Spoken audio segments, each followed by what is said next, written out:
How does a simple letter of credit work?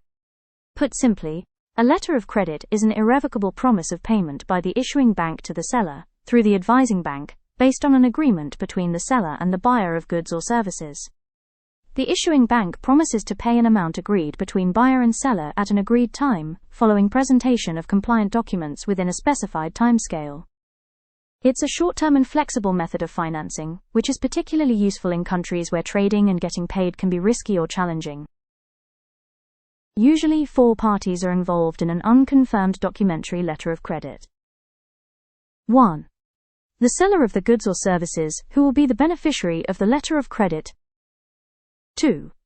The buyer, who has an obligation to pay for the goods or services ordered, and will apply for the letter of credit. 3. The issuing bank, who issues the letter of credit and has an obligation to pay the seller. 4. The advising bank, which has no obligation to pay but will ensure authenticity of the letter of credit, perform due diligence checks and forward it to the seller. There are 2 stages to the creation and use of a letter of credit, involving all of the 4 players mentioned above. Stage 1. Opening the letter of credit. In the first step, the buyer and seller sign a sales contract outlining what is being purchased, covering the costs and agreed terms. 2. The buyer applies for a letter of credit.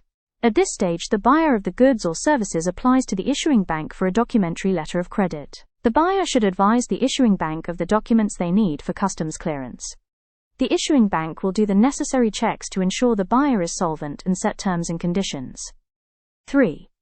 The letter of credit is issued and sent to the advising bank. 4. After performing their required checks, the advising bank then forwards the LC to the seller.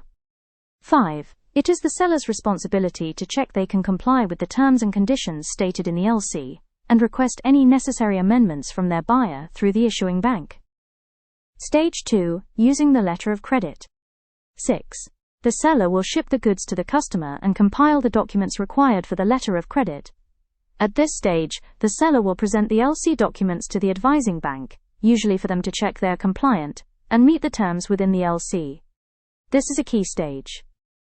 If there are any discrepancies, then the seller risks losing their security of payment. 7. The advising bank presents the documents to the issuing bank for settlement. The buyer's bank checks compliance against the terms of the letter of credit. 8. If the issuing bank is happy that the letter of credit is compliant, it will arrange settlement to the advising bank and release the completed LC documents to the buyer. This then allows the buyer to complete any customs clearance paperwork required to import their goods. 9. The advising bank credits the seller. And this marks the end of the process. This video gives you an overview of how a simple letter of credit works. For more information on letters of credit, please contact the expert team at Business West.